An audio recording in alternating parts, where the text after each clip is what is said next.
morning, everyone, and welcome to our presentation of Understanding the POPI Act. My name is Jana Doussy, and I am a commercial and intellectual property attorney at Stegmanns Attorneys.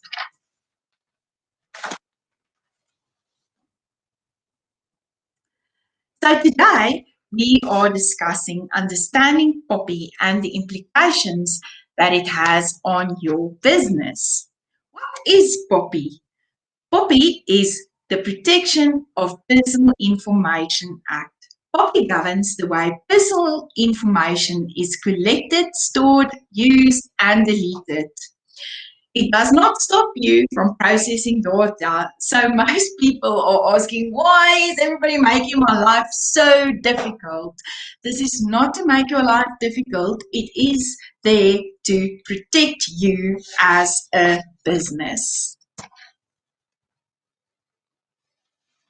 What is personal information? So, if you are an estate agent, you collect things like the seller's name, the seller's address, the seller's ID, and the buyer's documentation. That is personal information. The different acts in our South African law does have different definitions to what personal information is. So we've got the POPI, which is Promotion of Access to Information, the Electronic Communications and Transactions Act, the Protection of Personal Information Act, and the Cyber Crimes Bill, which all basically helps each other but has different definitions to what might be personal information. So we can just say personal information is those information relating to identifying living natural people and where it is applicable, an identifiable existing juristic person, including but not limited to ethnic or social origin, color, race, gender, sex, pregnancy, marital status, all those things that we receive from our clients. So you think every business really does deal with personal information. Therefore, the POPI Act really is actually applicable to each and every business in South Africa. So what is the purpose of this? Like I said, it's not there to make your life difficult. It's there to protect you. So the purpose is there to give effect to the constitutional right to privacy. We all know about identity theft. We all know that we should protect our personal information.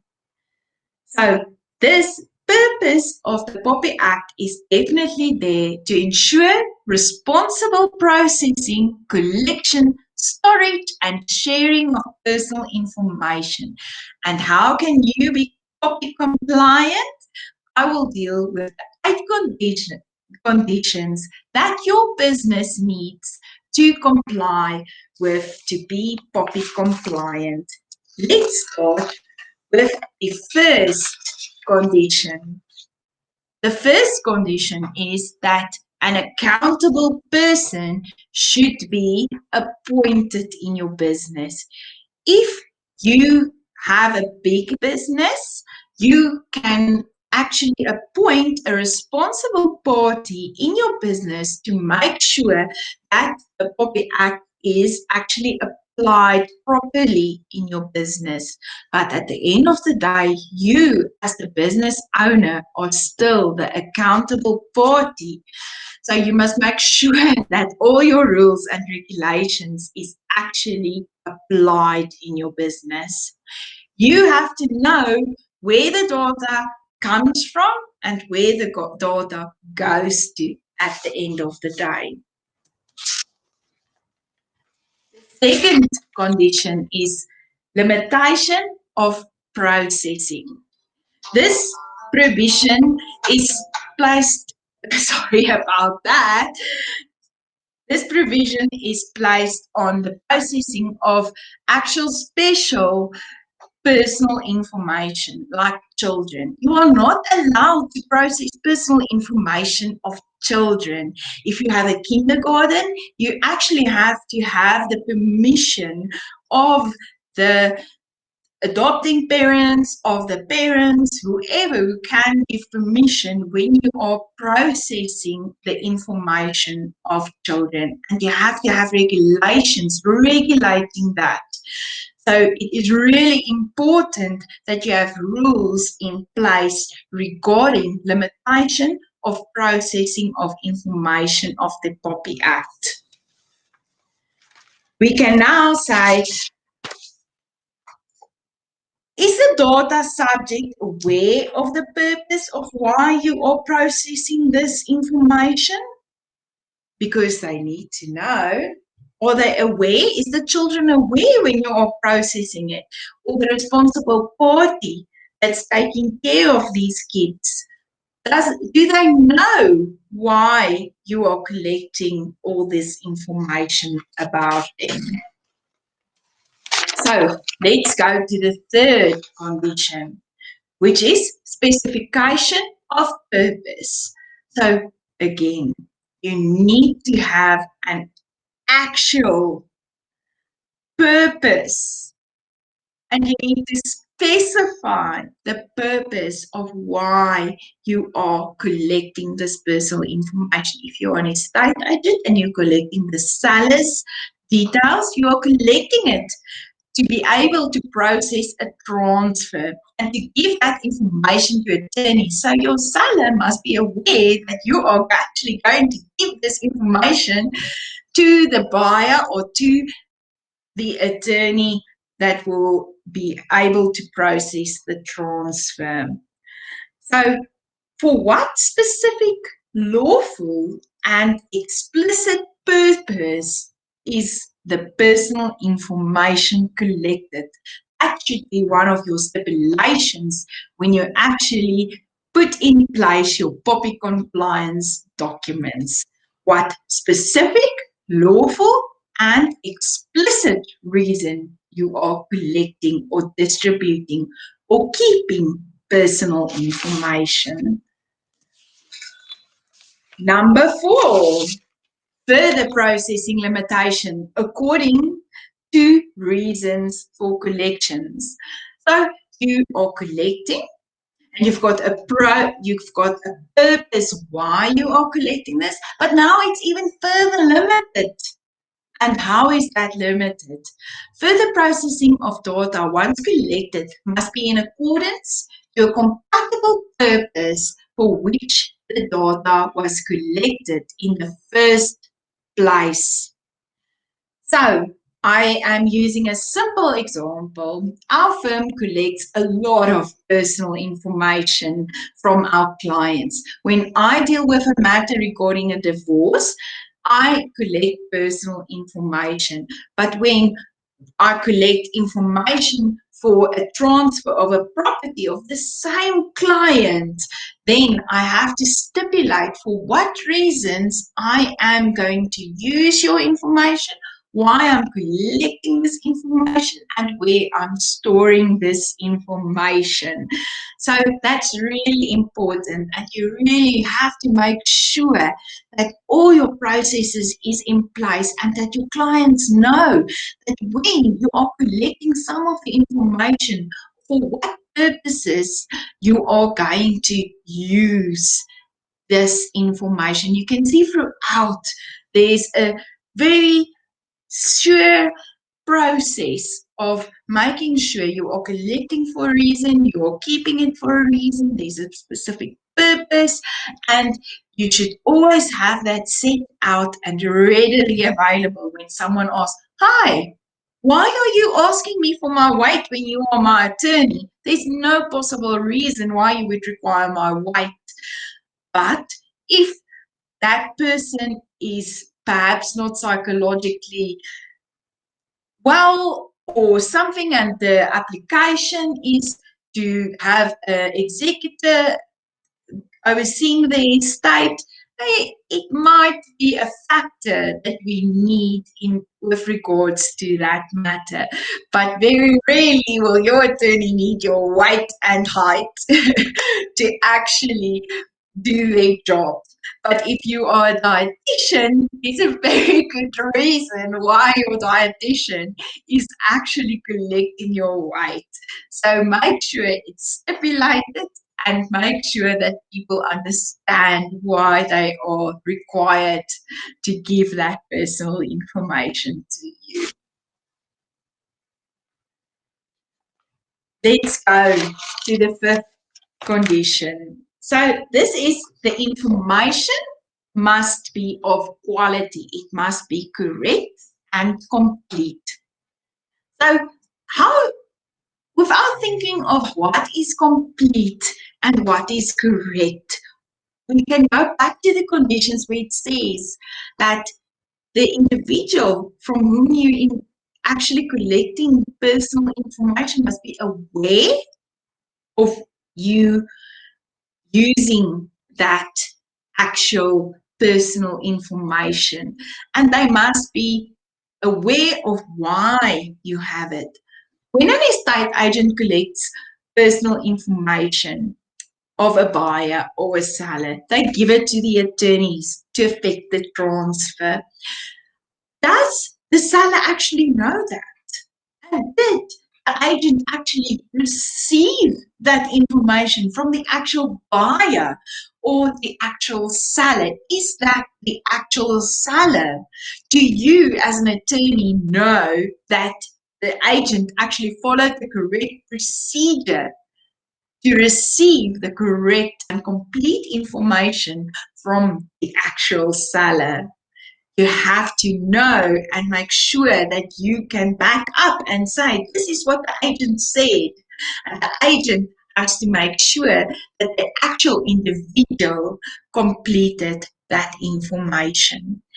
And then an individual should have the option to have their personal information actually processed correctly. They must be able to accurately update their personal information. Do they know where they can update their personal information? An easy way for you to actually make sure that you, as a business, is protected properly is to have a terms and conditions in place in your company. So make sure that you have a POPI compliance, a terms and conditions, and we'll get to a PAJA manual just now.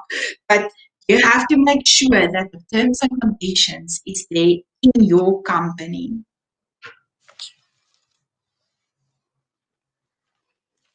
We're almost done. We are at the sixth condition. So you must be open about, do you see the trend here? You must be open about the purpose and you must be open about why you're collecting. So have a POPI manual ready. Just have all your openness and purpose and have it readily available when someone from the public asks you why and what are you doing with personal information. You can say, here you go, this is our processes implemented in our company and this is how we deal with it. As simple as that. And you should have it ready because you are the accountable person in your business. The seventh condition, security safeguards. Do you have secure systems in place in your company to make sure the personal information that you collect is not available to hackers? Do you have a policy that makes sure that you are fighting against cybercrime? Do you have firewalls? Do you have terms and conditions that regulates this? You have to make sure that there's certain security safeguards in place in your company. Again, you are the accountable person. The data subject whose information you're collecting must aware must be aware that you are collecting such personal information and for what purpose the information will be used, and that that personal information is dealt with in a secure way. That is a good summary. Get to the eighth condition, data subject participation. It simply says that the data subject interaction must be done with the responsible party. So you need to facilitate it correctly. Again, this is done by your terms and conditions, your POPI compliance manual, and your buyer manual.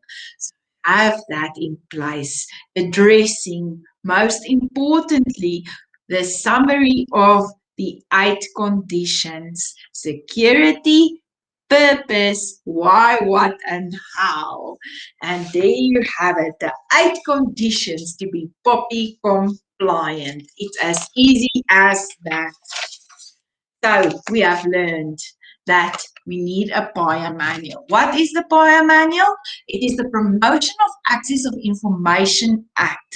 So essentially, your manual will explain to people how they can access your records and how you keep it.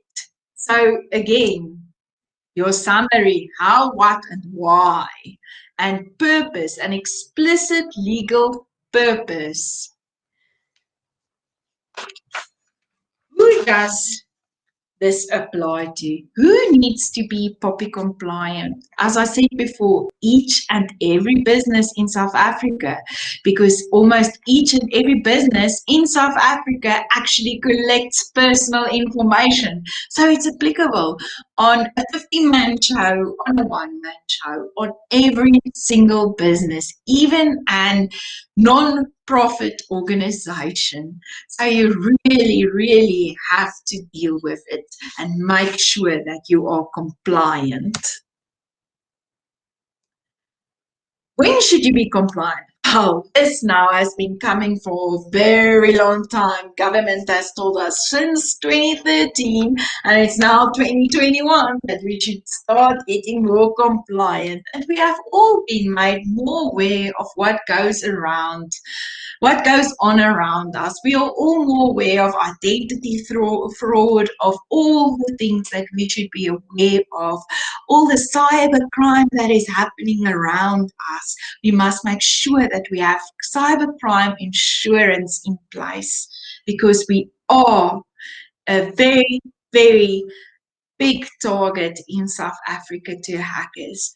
So we should be compliant by the 1st of July 2021. Winter is coming.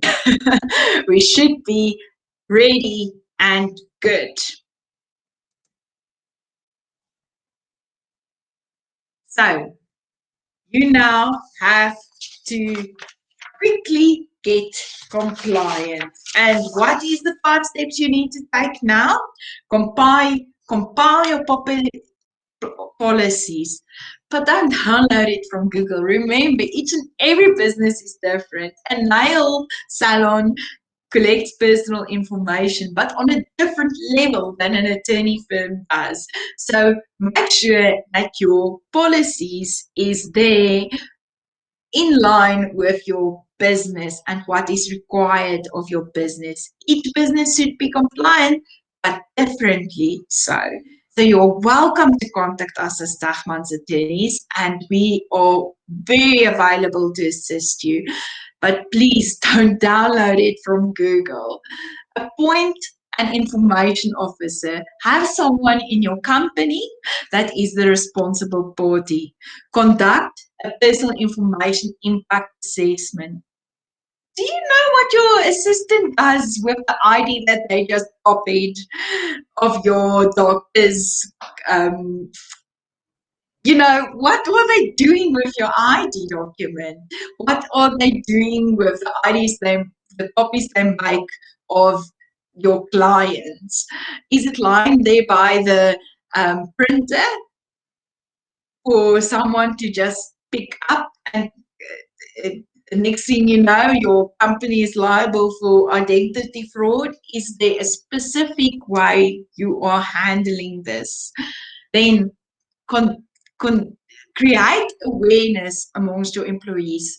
Inform your employees of the implications if the POPI policies is not followed, what impact it might have on your business and them personally as individuals. And then, so you write all these policies and you've got everything ready. But now what? You should actually implement these policies. Make sure that you actually follow the rules and follow the guidelines that you set up for your business. Implement your policies. So here we see again, that where I say to you, remember, it's not there to make your life difficult. It's there to make your life better and protected. So a lot of questions is, so can I still contact clients directly? Yes, you can. If you have a database, you can still send SMSs, you can still send emails. But you have to have the permission of the clients of whose information you collected. So when you ask them for that information, did you inform them that you are going to send a newsletter to them every week? Did you inform them that you're going to send them SMSs? If you have, great, and they gave permission. That's fantastic. At the moment, make sure that you have an opt-out button, which they can press if they no longer want to receive your SMSs or emails. Make sure that they opt in and that they have the option to opt out. That's the secret to this. Make sure there's an opt-out option. What can happen to me if I'm not POPI compliant? You can have a 10 million rand fine or 10 years imprisonment. Guys, that is very serious. I don't know about you, but even when you're a big company, 10 million rand is a lot of money, and I definitely don't want to be in prison for 10 years. So make sure that you are compliant. And if you have any questions, let me know. Contact me, call me, email me. I am here for you. Thank you very much.